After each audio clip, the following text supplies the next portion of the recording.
Concentração. Faz o negócio da voz, né? Assim, yoga antes. Oi gente, tudo bem? No vídeo de hoje nós vamos falar, porque hoje eu estou com uma convidada, então por isso falar um pouquinho sobre a questão de trabalho aqui em Londres. E eu trouxe então essa convidada, que é a minha amigona Aline. Oi! Para então ela contar um pouquinho como foi a trajetória dela para encontrar um trabalho na área, né? Porque ela chegou em Londres e ela conseguiu diretamente um trabalho na área. Então, vou fazer algumas perguntas para ela, assim vocês podem já ter uma ideia e de repente dar uma luz para vocês também saberem como fazer para conseguir uma vaga de trabalho na sua área ao chegar em Londres. Então, vamos lá, depois da vinheta.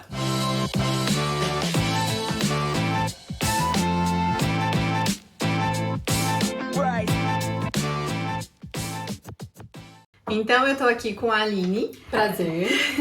Então ela vai contar um pouquinho para nós como que ela iniciou a procura, né, pelo trabalho logo quando ela chegou aqui em Londres. Então conta aí para nós como é que foi, Aline. Tá, bom, vamos lá. Quando eu descobri que a gente vinha morar pra cá, né, eu vim com o meu namorado, ele veio expatriado e eu vim, eu comigo mesma, né? Então, do Brasil, eu já comecei a pesquisar empresas que tinham Brasil e UK, né? Para que eu pudesse contatar pelo Brasil, se eu conhecesse alguém dessa empresa, para tentar alguma coisa aqui. Enfim, não recomendo, nada a ver o que eu fiz. Contatei mais de 20 empresas, só perdi meu tempo. Porque o que acontece, acho que como em todo lugar, você tem que estar no país já. E eu já estava contatando no Brasil, ansiosa que sou, para tentar chegar já empregada e fail, of course, mas... eu falo pra cá ou pra cá? Não.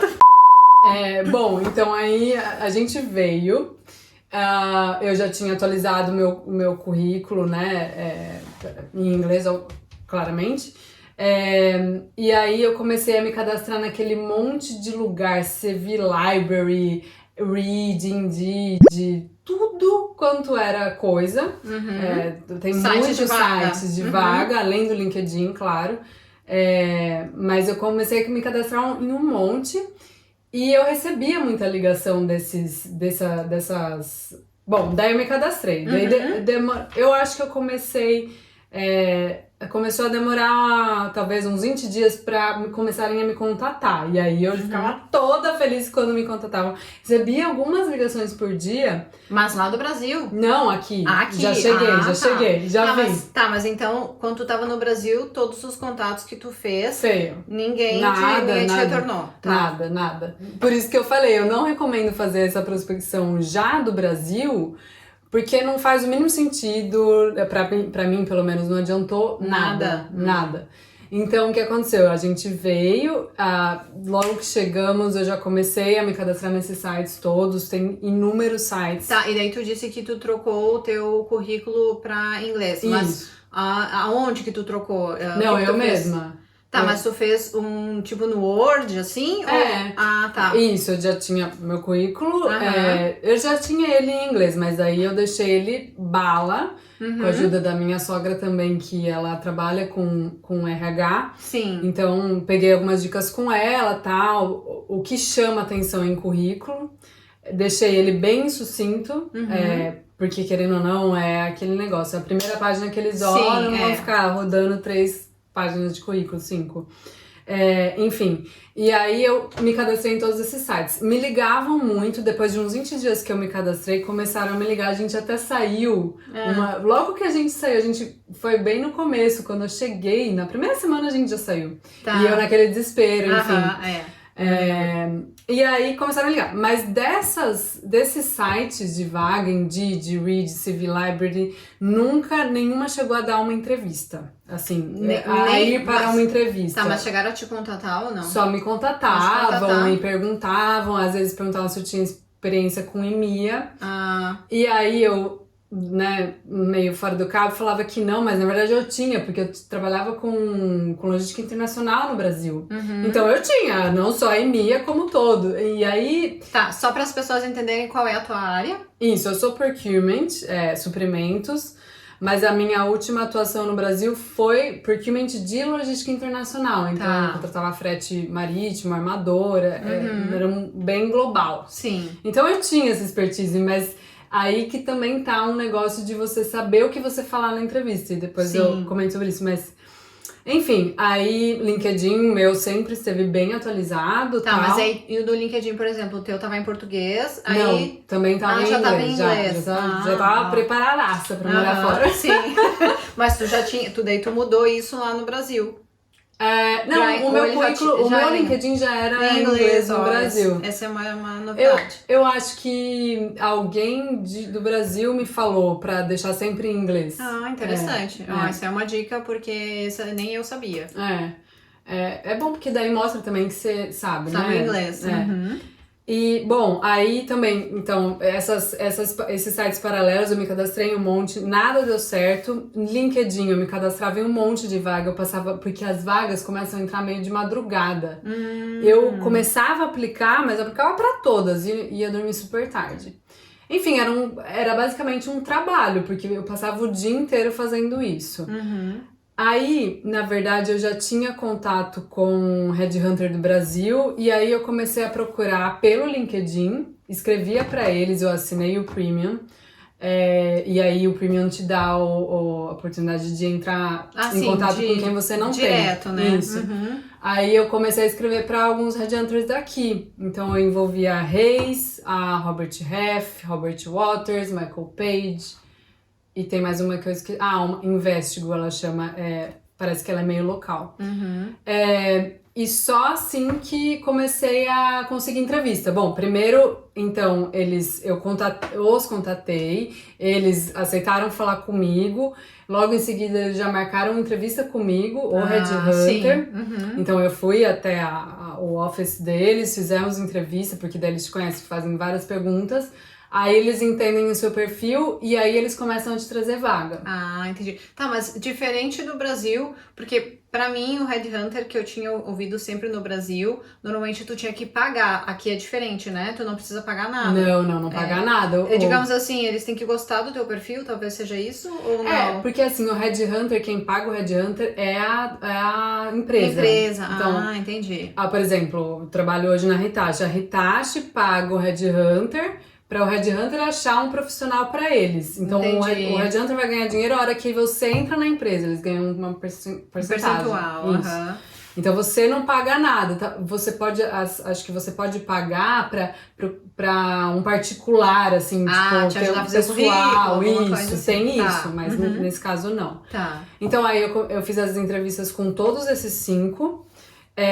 E aí eles começam a te chamar para entrevistas, quando eles te ligam, falam, tem uma oportunidade tal, tá interessado? E eu tava interessada em todas. Quase que eu falava, nem me pergunta, já me coloca na entrevista.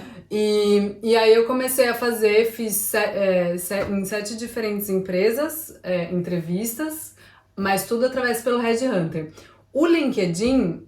também faz muito sentido, eu acho que é a plataforma que realmente eles... Até porque o Headhunter também te confere através do LinkedIn, né? Sim. Então, o LinkedIn é uma ferramenta principal, mas eu sinto que eu comecei a ir para entrevistas através dos Headhunters e não do LinkedIn. Uma só entrevista eu consegui sozinha pelo LinkedIn, aplicando para vaga. Tá, e por aqueles outros sites aqui da Inglaterra, tu não conseguiu entrevista nenhuma? Nenhuma. Tá. Eu acho que é massa, né? É volume muito grande. Assim, o que eu percebo por experiência minha é que quando tu vai procurar ali, né, se tu vai aplicar pra vaga e tu consegue ver, ali a maioria dos sites tu consegue ver quantas pessoas já aplicaram. Então, se tu vai aplicar ali, digamos assim, já tem 100 pessoas que aplicaram, é muito Never difícil mind. que eles vão enxergar o teu currículo no meio daquela multidão. Porque a probabilidade de já acharem alguém dentro daqueles 100 é muito grande, entendeu? Então, a tua chance é mínima, Isso, né? Então, assim, por isso que é importante que você fique procurando em vários horários durante o dia, como ela falou, assim, de repente, final de madrugada, né? Que nem eu sabia. Eu percebia isso, tipo, vagas, entrava a notificação, né? Notificação, entendi.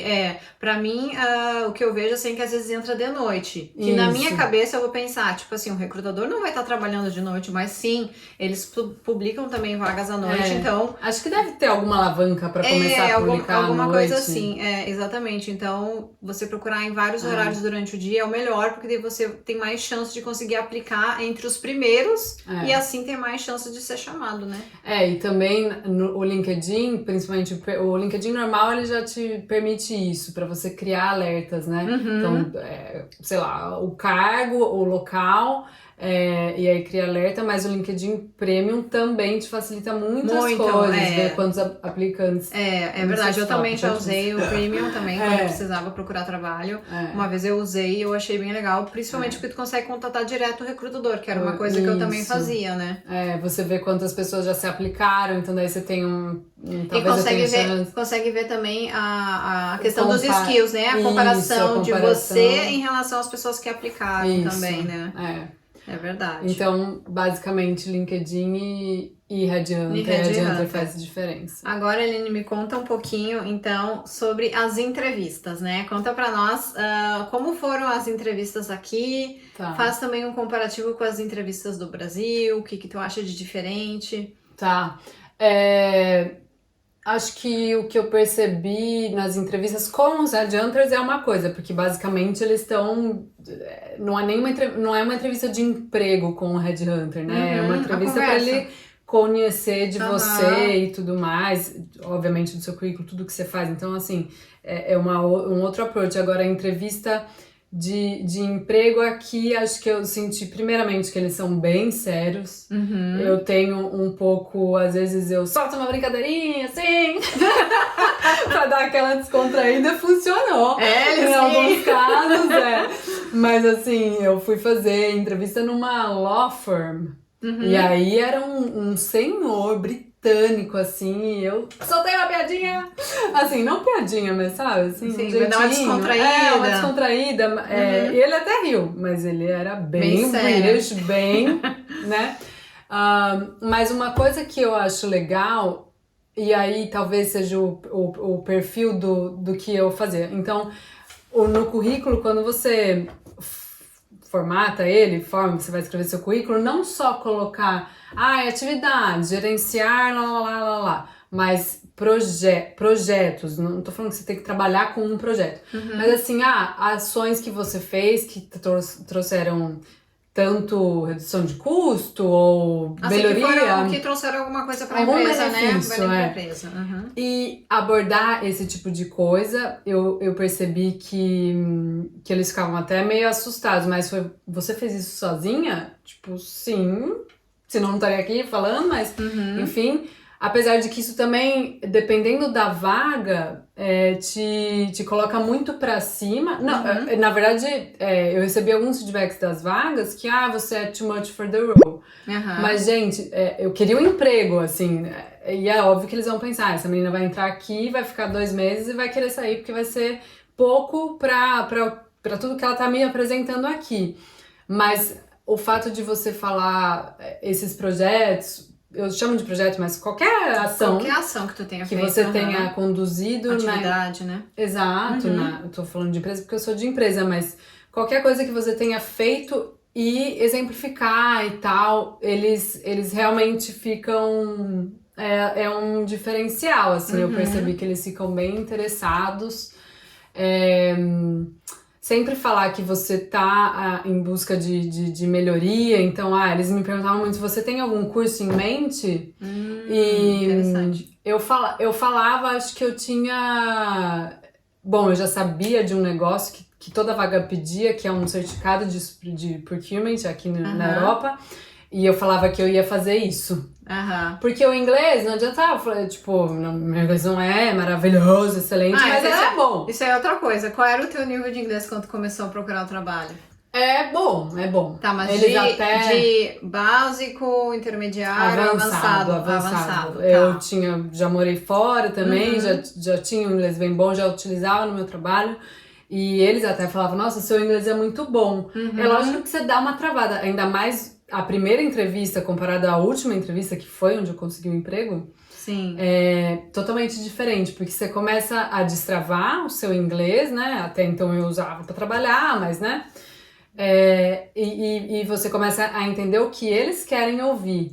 Então, também é importante isso. Então foi bom. Mas meu inglês já era avançado, então não adiantava eu falar que eu ia fazer curso de inglês, profissional. Profissional no sentido de trabalho. De business, uma Business, coisa assim. Uhum. Às vezes eu até falava isso, mas o que eu comecei a pegar algum certificado da área que era importante aqui, que é esses CIPS, acho que foi um trigger também a pessoa quer evoluir, né, profissionalmente. Uhum. Então, é bom sempre mostrar que você não tá estagnado e confortável onde você tá. Tá, mas e qual a diferença em relação às entrevistas do Brasil e as entrevistas daqui? Tem alguma coisa que no Brasil eles fazem que aqui não fazem?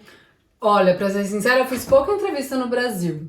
Porque eu trabalhei em 2 empresas, né? Tá. Na Raizen e na Suzano. Uhum. Mas eu acho que eles perguntam, eles colocam muito mais cenário pra você, no sentido assim, você tem que... como que você se sentiria se você... o que você faria se você tivesse que apresentar X assunto, um assunto ruim, uma má notícia... Isso eu lembro. Uma má notícia pro board da empresa. Mas é tipo um teste, seria isso? Não, ele te pergunta. Te pergunta, sim. Como que você faria essa apresentação? Ele Aham. coloca algumas situações, sabe? E aí você fala, bom, uma notícia ruim pro board. Tem que fazer um PPT, explicando tal, sabe? Mas são algumas perguntas que não tem nada a ver com o seu expertise, nada. São situações, sabe? Uhum. Como você... Qual que é a sua ideia de trabalhar num multicultural? Eles perguntam, alguns perguntaram, no sentido de que aqui em Londres é cosmopolita total, né? Sim. Então você tem poucos britânicos e muita gente do mundo todo. Então eles perguntam como que você é em relação a isso. Mas aí, e tem alguma coisa assim específica que tu acha que no Brasil acontece nessa tua experiência, né? Que tu falou que tu trabalhou só em 2 empresas, mas que nas entrevistas de lá faziam ou que fazem aqui, não fazem no Brasil. Lá no Brasil eles estão, acho que ultimamente, isso pelo que eu ouço falar, eles estão fazendo bastante teste mesmo. Teste. Que nem você falou, provas, algumas provas pra ver se a pessoa tem experiência, se ela entende do assunto, uma coisa assim. Excel, mas já ouvi casos que realmente colocam em uma situação e você tem que trazer o PPT, por exemplo. Formatar o PPT ali. E apresentar alguma coisa assim. Isso, Aqui... Seleção, assim, por exemplo, seleção. Isso. Que é uma coisa que eu acho que aqui, pelo que eu vi, assim, até eu vi uma ou outra empresa que apresentam isso como uma forma de seleção da pessoa. Assim, de colocar várias pessoas ao mesmo tempo e ver quem se sai melhor. Não é uma coisa muito comum aqui, né? Não, pelo menos nas entrevistas que eu fiz... Na minha área também não, mas assim, uma ou outra empresa eu vi que fazem isso. Né? Mas não é uma coisa comum aqui, pelo menos que eu percebi. Eu acho que não. Na minha área, né? Talvez acho que o Brasil realmente tenha mais disso. Mais disso de seleção, né? De ter várias etapas. Isso, várias etapas assim. E também se eles estão entre uma pessoa e outra, talvez eles apliquem alguma coisa para tomar uma decisão. Sim. Uma coisa importante que eles fazem aqui, não fazem no Brasil, pelo menos na minha experiência, é feedback. Aqui, todas as entrevistas, as que deram certo, bom, uma só deu certo, mas eles davam um feedback. Mesmo que negativo. No sentido, teve um participante que foi melhor que você, nesse quesito tal. E isso também foi pelo Headhunter. O Headhunter que dava. Tá. Porque daí... mas acho que daí o Headhunter, ele pergunta por quê. Isso. É diferente se diferente. tu vai direto na na empresa e às vezes eles só retornam assim dizendo, não, você não passou, ou recebe tem uma outra e-mail, pessoa que se encaixa melhor, um e-mail, normalmente é e-mail, se encaixa melhor e normalmente eles não dizem a razão, só dizem que o perfil da outra pessoa encaixou melhor e por isso eles decidiram continuar com a outra pessoa, né? Mas assim, se tu quiser perguntar o que você poderia melhorar ou por que eles não te escolheram, você pode sim, depois de ter passado pela entrevista, e eles, normalmente eles respondem, né? Mas é uma coisa que tu tem direito aqui, que é uma coisa que eu não sabia. Tu tem direito de perguntar por que tu não foi escolhido. Depois que passou da entrevista, né? Então aí tá um bom ponto, porque acho que no Brasil isso não... Não acontece. Não perderiam... Acho que eles simplesmente não ligam, né? Você fica lá a ver navios. E você só deduz que não passou. Que não passou, né? Eles falam, acho que, se a gente não entrar em contato em tanto tempo, você não foi escolhido, uma coisa assim, né? Aline, tu sentiu alguma dificuldade, assim, pra procurar um emprego, alguma coisa assim que de repente, se tu fosse procurar hoje de novo, tu faria diferente? A questão do approach, por exemplo, aquele exemplo que eu falei, que o employer, né, o employee, não o employer, que é quem emprega, né, o empregador. A empresa. No caso, dá uma confundida na cabeça. A empresa.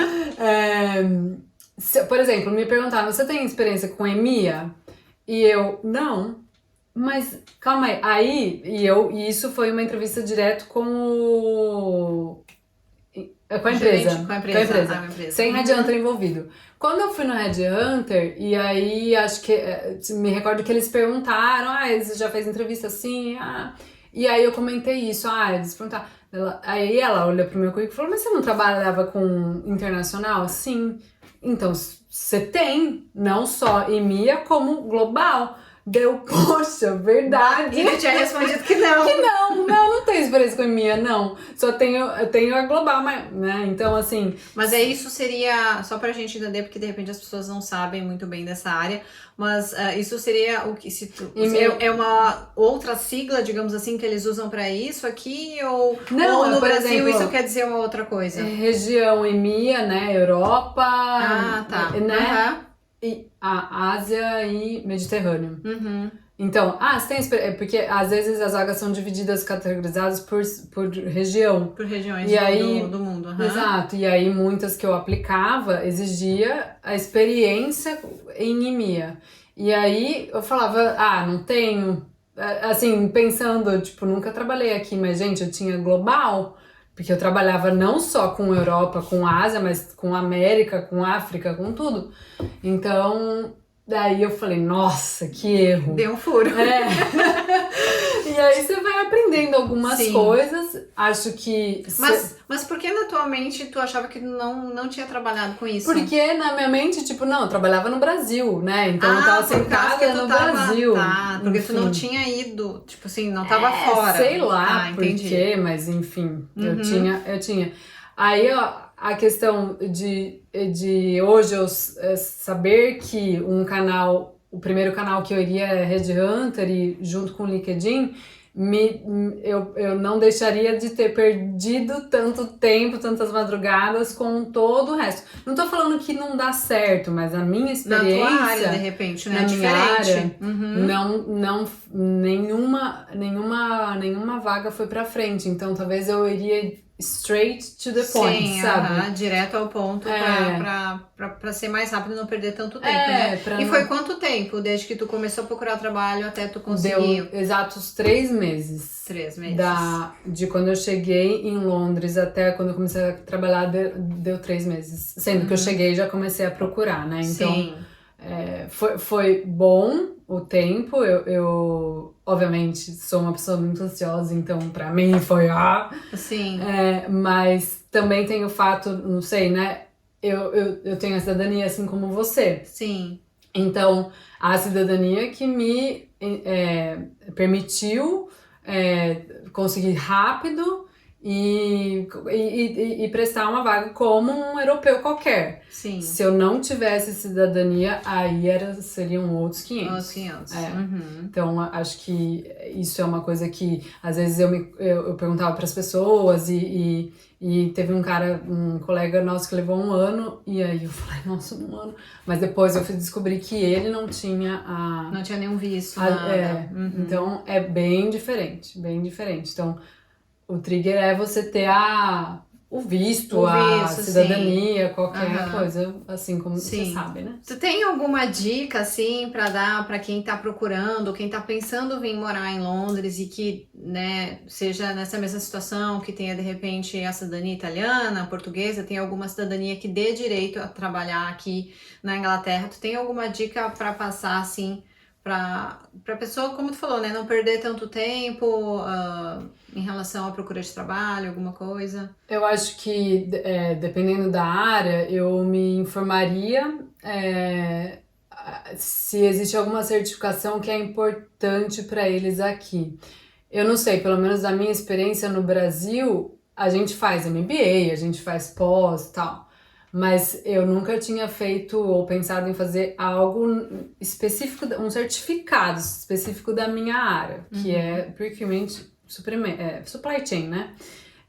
Eu acho que eu faria isso, porque quando eu comecei a me candidatar e ver o mercado daqui, muitas vagas pediam qualificação, essa certificação. E eu nem sabia o que era. Aí eu comecei a procurar, tal, falei, só que não ia dar tempo de eu começar, enfim. Sim, de fazer. Então eu acho que eu faria isso, assim, óbvio, tem tem um mundo de coisas para fazer, mas eu acho que um caminho que te diferencia um pouco e te dá, né, mais gás? Mais uma direção. Isso, Diferencial. Pra você concorrer aqui, visto que você tá vindo de fora. Se bem que eu não senti muito isso, tipo, ninguém me perguntava, quanto tempo você tá aqui em Londres? Nunca trabalhei em Londres. Ninguém me perguntou isso. Você tem a cidadania e você tá ali porque você pode estar ali, né? Enfim, mas a certificação é algo que eu faria assim, right away. Tô pensando, já pesquiso, já vejo se tem alguma coisa. Acho que de repente pesquisar, além de pesquisar as vagas que tem disponíveis no mercado aqui da sua área, ver o que eles pedem, né? Acho que enxergar o que eles pedem ali, se, como tu falou, alguma certificação, alguma coisa, porque às vezes tu consegue fazer isso até à distância, né? Sim, e de repente já se preparar, né? Ou de repente já estudar e quando chegar aqui já fazer uma certificação, alguma coisa assim, né? Assim, bom, na verdade tem vários modos, mas esse da minha área tem online, tem presencial, não agora, mas então, com certeza, e relação com Headhunter. Sim. Já ir nos principais ali, já fazer contato. E aí, na verdade, eles só falam com você de verdade quando você tá aqui. Porque eu tentei falar eu estava no Brasil, contatei, o cara falou, quando você chegar, você me fala. Aí a gente marca. Então, ter isso em mente também. Mas acho que a certificação para te diferenciar e o Headhunter é bem importante. Sim, mas e tu acha que em relação ao Headhunter varia em relação à posição que tu tá procurando de trabalho na empresa, digamos assim, se tu é um júnior ou se tu já vai querer mais de gerência? Não diferencia. Tu acha que para qualquer nível dentro da empresa, da vaga que tu tá procurando, pode... Eles trabalham com todos os níveis, assim... Estagiário eu não diria, mas eles trabalham com nível júnior a high level. Acabei de esquecer. Outra coisa. LinkedIn. Os Headhunters, acho que eu digo muito do Headhunter porque foi a minha experiência, mas eles notam se você tem recomendação. Então, é mesmo? Porque tem um colega meu que, inclusive, ele não tinha nenhum, um cara super bom, e ele veio desesperado. Line, eu tinha passado os contatos dos Headhunters, ele tava aqui já, dos meus pra ele, enfim, e ele falou, Line, faz uma recomendação pra mim, porque eu não tenho nenhuma, e ela me perguntou por que eu não tenho. E aí ele foi, eu fiz pra ele, enfim. Olha que interessante isso. Isso é uma coisa que, assim, pelo que eu tenho, pelo que eu notei, que eles notam. Se você tem Eu tenho recomendação. só duas. Acho que eu tenho pouco. Mas pelo menos você tem. Tem gente que não tem nenhuma, mas não que isso significa alguma coisa, mas é uma atividadezinha lá que às vezes você nem dá bola, mas eu acho que eles dão uma olhada. Eu tentei pedir de trabalhos que eu fiz aqui pra eles darem recomendação, mas eles são bem chatos. Aqui. Aqui São eu não bem tentei chato. ainda. Eu não sei, né? Eu pedi depois que eu saí da empresa. Não sei se de repente é melhor pedir antes de sair. Talvez de repente, ser né? amiguinho, né? Né? De repente seja, ou até para um colega, não necessariamente precisa ser o teu chefe, né, na empresa para dar essa recomendação no LinkedIn. Um colega. Pode ser um colega mesmo. Colega de trabalho, não importa muito, assim, uma pessoa que obviamente já trabalhou com você, de alguma forma, sendo seu fornecedor, sendo seu colega, sendo seu chefe. Mas ou reportando pra você. Mas é importante ter. Boa, mais outra dica aí pra vocês, então. Então é isso, gente. Muito obrigada, amiga. Obrigada, amiga. Adorei a tua participação aqui. E tenho certeza que vai ajudar muito das pessoas, né, que estão lá do outro lado da tela, que estão pensando em vir para Londres ou que estão aqui em Londres e estão em outro trabalho e de repente, né, estão meio perdidos de como procurar um trabalho na área. Porque isso, assim, são detalhes que às vezes fazem muita diferença, né? Na nossa procura de trabalho aí, quando tá aí no mercado. Então, espero que ajude, então, vocês. Então é isso, se vocês gostaram desse vídeo, dá aí um gostei pra poder ajudar aí, né, no canal. E qualquer dúvida, pergunta pra Mel. E também clica aí, também se inscreve no canal, ativa o sininho pra receber, então, as notificações dos próximos vídeos. E é isso, pessoal. Até mais. Tchau, tchau. Tchau.